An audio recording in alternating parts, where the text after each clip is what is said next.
संक्रमित व्यक्तियों में से प्रारंभ से अब तक 7,674 लोगों की मृत्यु हुई है। 24 घंटों में कल प्रदेश में 1,65,551 सैंपल्स की जांच की गई और अब तक प्रदेश में 1,86,36,313 सैंपल्स की जांच की जा चुकी है। कल भी प्रयोगशालाओं को आरटीपीसीआर की जांच के लिए लगभग 70,000 सैंपल जनपदों के द्वारा प्रेषित किए गए। ई संजीवनी पोर्टल पर कल घर बैठे 2,981 लोगों ने डॉक्टरों की राय प्राप्त की और जब आप ई संजीवनी पोर्टल का इस्तेमाल करते हैं तो आप डॉक्टरों से वीडियो कॉलिंग के माध्यम से आप उनसे बातचीत करते हैं और आपकी समस्या को समझने के बाद वे आपको प्रिस्क्रिप्शन भी दे देते हैं। उसी पर आपको दवाइयों की सूची भी आपको वो उपलब्ध करवा देते हैं।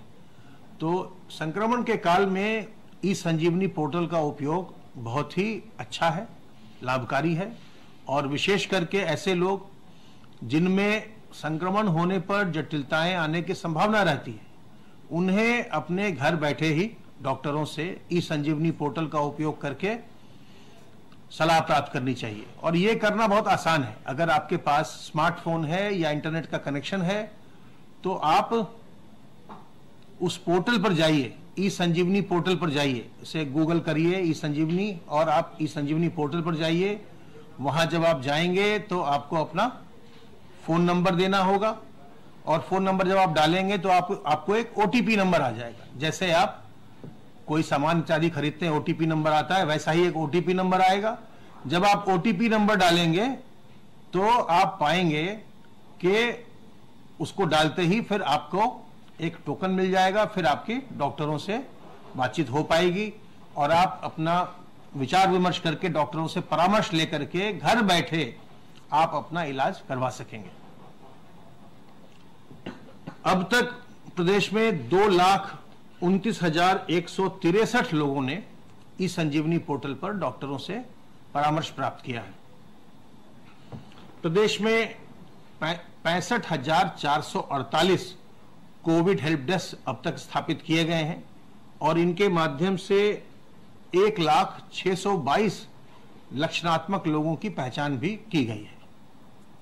सर्वेलेंस का कार्य लगातार चल रहा है और 4,66,018 टीम दिवस के माध्यम से अब तक 2,94,22,268 घरों का सर्वेलांस किया गया है, जिनमें रहने वाले लोगों की संख्या 14,38,85,835 है। माननीय मुख्यमंत्री जी ने आज ये निर्देश दिए हैं कि आरटीपीसीआर और एंटीजन के टेस्ट का अनुपात 40:60, 40 एवं 60 के अनुपात में आरटीपीसीआर और एंटीजन के टेस्ट को रखा जाए प्रदेश में। पहले आरटीपीसीआर का अनुपात कम था, उसे बढ़ाने के निर्देश हैं ताकि आरटीपीसीआर से अधिक टेस्ट किए जाएं। जो जनपदों में इंटीग्रेटेड कोविड कमांड सेंटर है, वहां पर जिलाधिकारी और सीएमओ और उनके जो अन्य कोविड से संबंधित अधिकारी हैं, वे प्रतिदिन सायंकाल बैठक अवश्य करें, जिसमें वो केसेस की स्थिति और टेस्टिंग कैसे की जानी है, किस इलाके में सर्वेलेंस किया जाना है, इन सब पर रोज विचार विमर्श करें। और माननीय मुख्यमंत्री जी ने यह भी निर्देशित किया है कि प्रदेश में आईसीयू बेड्स की संख्या और बढ़ाई जाए। सितंबर के महीने में एक एक्सरसाइज हम लोगों ने 11 जिलों में की थी, सेरो सर्वेलेंस की, जिसमें जिन जिलों में ज्यादा संक्रमण आ रहा था वैसे जनपदों में एक सेरो सर्वेलेंस किया गया था। ये जनपद हैं आगरा, बागपत, गाजियाबाद, गोरखपुर, कानपुर नगर, कौशाम्बी, लखनऊ, मेरठ, मुरादाबाद, प्रयागराज और वाराणसी। इन जनपदों से हमने 16,000 से अधिक सैंपल्स, ब्लड सैंपल्स कलेक्ट किए थे। हर जनपद से औसतन 1450 सैंपल कलेक्ट किए गए थे और इन्हें ला करके KGMU में इनकी जांच करवाई गई थी कि कितने लोगों में एंटीबॉडीज पाई जा रही हैं, और ये निकल के आया कि इन 11 जिलों में 22.1% लोगों में, जो सैंपल्स लिए गए थे उसमें 22.1% लोगों में एंटीबॉडीज पाई गई थी। ठंड का मौसम प्रारंभ हो गया है और आप जानते हैं कि इस समय जो रेस्पिरेटरी प्रॉब्लम्स होती हैं, जो सांस लेने की जिनको तकलीफ पहले से होती है या इस तरह की जो सांस लेने में जो संबंधित बीमारियां हैं, समस्याएं हैं, वो इस समय थोड़ी ज्यादा होती हैं। और जो ये कोरोना वायरस है ये भी आपके श्वसन तंत्र पर ही अटैक करता है, सांस लेने की तकलीफ लाता है। तो ये जो समय है जाड़े का, जिसमें कि रेस्पिरेटरी प्रॉब्लम्स वैसे भी होती हैं और अगर कोविड है तो फिर और ज्यादा कॉम्प्लिकेट हो जाता है मामला, तो इसलिए ये बहुत आवश्यक है कि हम लोग इस समय बहुत सावधान रहें, सतर्क रहें, और हमें अपने प्रदेश में सतर्क रह के सेकेंड वेव को नहीं आने देना है। और इसके लिए आवश्यक है कि जिस प्रकार से आप लोगों ने संयम बरता है, जिस प्रकार से आप लोगों ने सावधानी बरती है, वैसे ही सावधानी अभी हम लोगों को जनवरी माह के अंत तक बरतनी है, क्योंकि जनवरी के अंत तक ठंड तेज होती है, उसके बाद फिर ठंड का मौसम थोड़ा कम होने लगता है। तो जनवरी माह के अंत तक हम लोगों को अभी लगातार 2 महीने लगभग अभी बहुत सावधानी बरतने का समय है। और इस समय यह आवश्यक है कि जो हमारे ग्राम निगरानी समितियां हैं, मोहल्ला निगरानी समिति है, RW है, ये भी अपनी भूमिका को बहुत ही जागरूकता के साथ निभाएं, ताकि लोग बाग संक्रमित न हो और जो संक्रमित हों वो दूसरों को संक्रमित न करने पाए। किसी को भी कोई लक्षण आए, सांस किसी की फूल रही हो, बार बार खांसी हो रही हो, अगर बुखार हो रहा हो, तो तत्काल जांच करवाएं। अगर आप भी किसी दूसरे व्यक्ति को देखते हैं जिसको ऐसा हो रहा है, उसको मदद करिए, उसकी मदद करिए, उससे प्रेरित करिए कि वो अपनी जांच तुरंत करवा ले। क्योंकि रोज ही हम देखते हैं अपने प्रदेश में, तो अब जो संक्रमण से मृत्यु की संख्या है वो बहुत कम हो गई है। फिर भी जब उसकी हम विवेचना करते हैं तो हम रोज ये देखते हैं कि जिन लोगों ने विलंब किया और देरी से अस्पताल गए या विलंब से अपनी जांच कराई, उन्हीं लोगों में ऐसी समस्याएं आई। तो इसलिए हमारा ये दायित्व है कि अगर हम किसी व्यक्ति में लक्षण देखते हैं तो तत्काल उसे हम जांच के लिए प्रेरित करें, उसकी जांच भी करवाएं।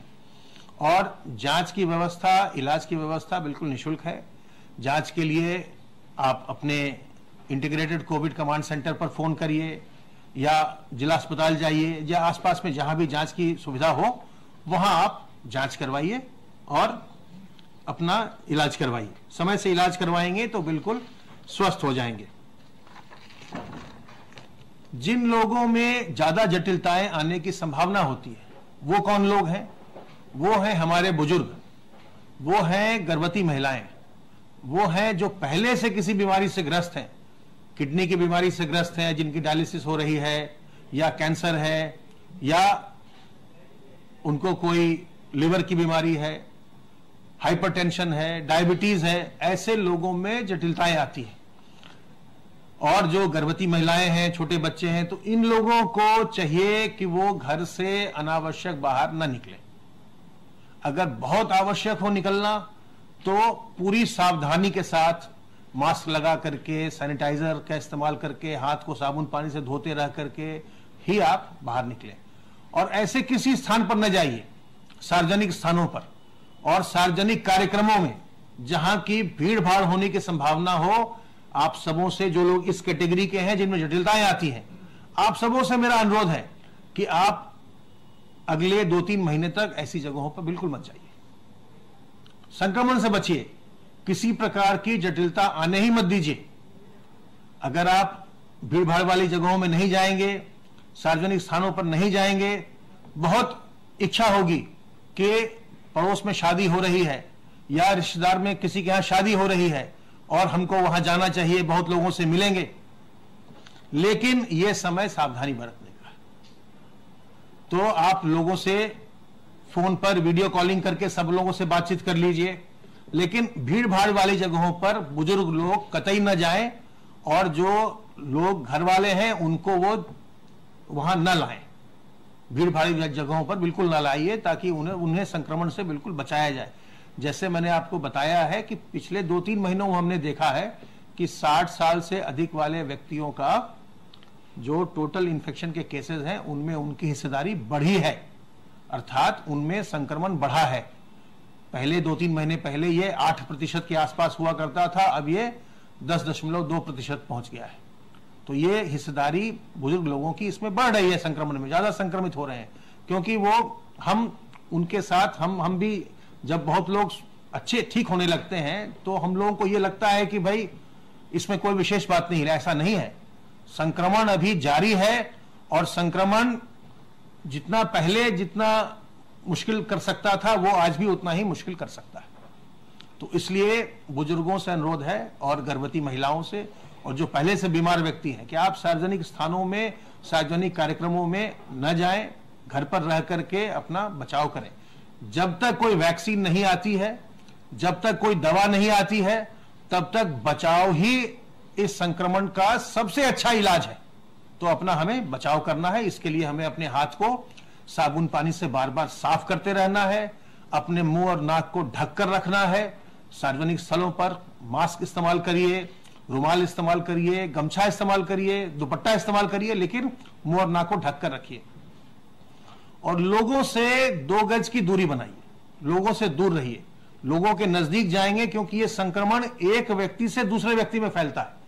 ये डेंगू, चिकनगुनिया, मलेरिया जैसा बुखार नहीं है जो मच्छरों के काटने से होता है। ये मच्छर के काटने से नहीं होता, ये मक्खी के आपके खाने पर बैठे जाने से नहीं होता। ये होता है एक आदमी से दूसरे आदमी को, एक मनुष्य से दूसरे मनुष्य को। जब हम बोलते हैं, अगर संक्रमित व्यक्ति है, चीखता है, खांसता है, बोलता है, उसके मुंह से जो विषाणु निकलते हैं, वो विषाणु अगर आप बिल्कुल उसके करीब हैं तो वो विषाणु निकल कर आपके आंख, नाक, मुंह के रास्ते आपके अंदर जाएंगे। या जिन सतहों पर उसने छीका, खांसा, वहां विषाणु जमा है, आप गए, आपने भी उन सतहों को छुआ, हाथ से छुआ, फिर हाथ से अपने आंख, नाक, मुंह को छुआ, तो वो विषाणु आपके शरीर के अंदर गए और आप संक्रमित हुए। तो अगर आप अपने हाथ को साबुन पानी से अच्छे से धोते रहेंगे तो आप इस संक्रमण को संक्रमित नहीं होंगे, विषाणु को वहीं पर आप मार देंगे और संक्रमण की श्रृंखला को आप तोड़ देंगे। तो सावधान रहिए, सतर्क रहिए, चिंता मुक्त रहिए, स्वस्थ रहिए और प्रसन्न रहिए और किसी प्रकार के भी भ्रामक खबर में, प्रचार में ना आइए। जो भी कोविड-19 के बारे में व्यवस्था है या जो भी सूचना है वो आपको हम रोज उपलब्ध कराते हैं, यही आधिकारिक सूचना है। इसके अलावा आपको किसी माध्यम से सोशल मीडिया पर कोई और आपको कोई सूचना दे कि डीजे बंद है, बैंड बाजा बंद है, ये है, वो है, ये सब असत्य है, ये भ्रामक सूचनाएं हैं। बिल्कुल भी किसी भ्रामक सूचना के प्रभाव में ना आइए। जो आपको हम रोज ब्रीफ करते हैं मीडिया को, यही आधिकारिक सूचना है और जो भी जानकारी होगी आपको हम रोज उपलब्ध कराएंगे। तो किसी भी भ्रामक सूचना में मत आइए, सावधान रहिए, सतर्क रहिए, स्वस्थ रहिए और प्रसन्न रहिए।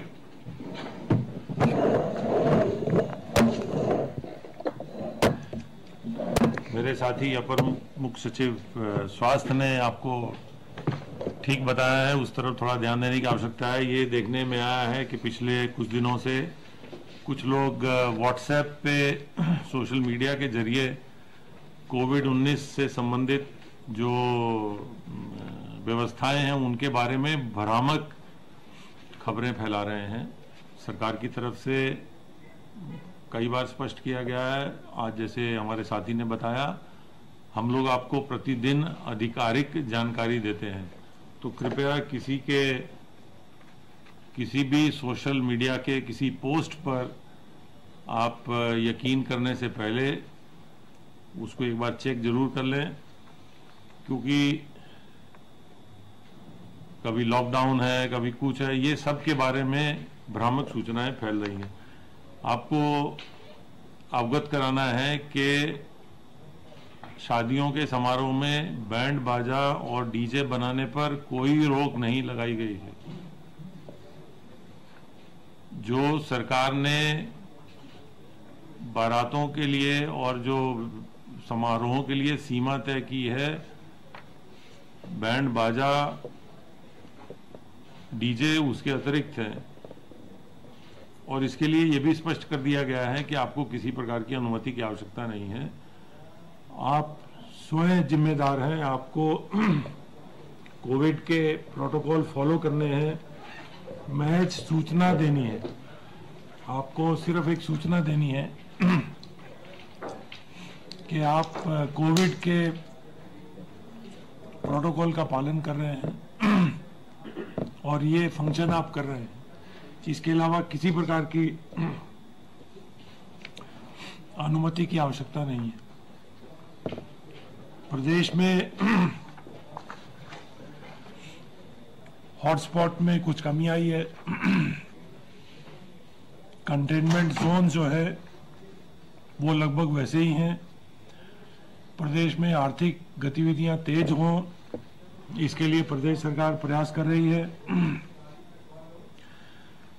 बैंकों के माध्यम से ऋण वितरण इकाइयों को कराया जा रहा है। जो पूर्व से विद्यमान इकाइयां हैं लगभग 4,37,000 को बैंकों से 10,854 करोड़ रुपए के ऋण वितरण कराए गए हैं। इसी प्रकार प्रदेश में रोजगार के नए अवसर पैदा करने के लिए नई एमएसएमई इकाइयों की स्थापना पर जोर दिया जा रहा है तथा उन्हें बैंकों के माध्यम से वित्त पोषण कराया जा रहा है। हमारी जो प्रगति है लगातार उनको बैंकों से समीक्षा की जा रही है। कल की प्रगति के हिसाब से प्रदेश में 6,46,000 नई एमएसएमई इकाइयों को 19,550 करोड़ रुपए के ऋण वितरण हुए हैं। इनके माध्यम से, केवल एमएसएमई के माध्यम से ही लगभग 25 लाख रोजगार के नए अवसर प्रदेश में युवाओं के लिए सृजित किए गए। प्रदेश सरकार द्वारा धान की खरीद की समीक्षा की जा रही है। आज माननीय मुख्यमंत्री जी ने स्वयं भी समीक्षा की थी और सभी एजेंसियों को निर्देशित किया गया है कि उनके अगर अधीनस्थ अधिकारी, कोई केंद्र प्रभारी या किसी भी स्तर पर लापरवाही हो रही है तो उनके खिलाफ कार्रवाई हो। खाद्य विभाग द्वारा अभी कुछ अधिकारियों, कर्मचारियों, धान क्रय केंद्र प्रभारियों के विरुद्ध कार्रवाई भी की गई है। सहकारिता विभाग को भी निर्देशित किया गया है कि उनके क्रय केंद्र जो है तेजी से काम करना शुरू करें। अब तक कुल लगभग 180 लाख क्विंटल धान खरीदा जा चुका है, जो कि पिछले साल इसी अवधि में खरीदे गए धान का लगभग 1.5 गुना है। काश्तकारों का भुगतान भी निरंतर किया जा रहा है। माननीय मुख्यमंत्री जी ने आज भी निर्देशित किया है अपनी समीक्षा बैठक में कि किसी प्रकार की कोई समस्या किसान को ना आने दी जाए। जैसा मैं पहले बता चुका हूं, पिछले वर्ष 3,000 धान क्रय केंद्र बनाए गए थे। इस वर्ष प्रारंभ में 4,000 धान क्रय केंद्र थे, जो कि अब बढ़ाकर 4,200 किए गए हैं। माननीय मुख्यमंत्री जी ने सभी विभागों को निर्देशित किया है कि इसमें जितने और अधिक आवश्यक हों उतने क्रय केंद्र और खोल लिए जाएं, ताकि किसानों को किसी प्रकार के धान अपना उनका बिक्री करने में कोई कठिनाई ना हो। मंडी को भी निर्देशित किया गया है कि मंडी से भी अधिक से अधिक धान सरकारी क्रय केंद्र में खरीदा जाना चाहिए। उसके लिए सभी अधीनस्थ अधिकारियों को निर्देशित किया गया है। इसके साथ साथ मक्का खरीद का कार्यक्रम भी तेजी से चल रहा है। अब तक 1,80,000 क्विंटल मक्का खरीदा जा चुका है।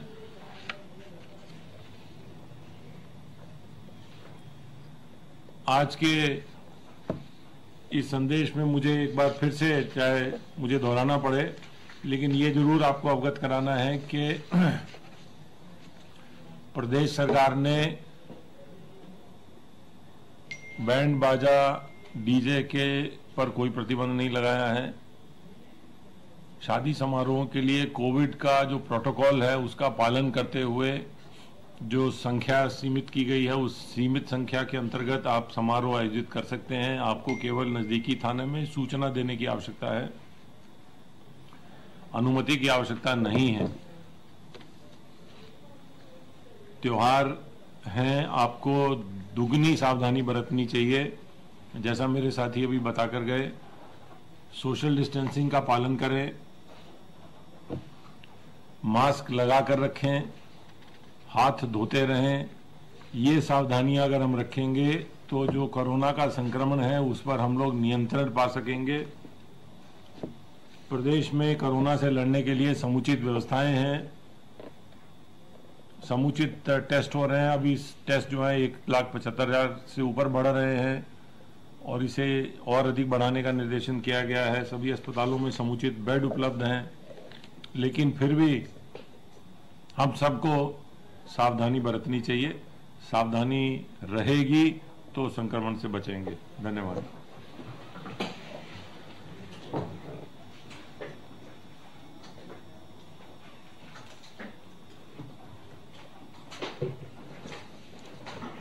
मैं 4 बजे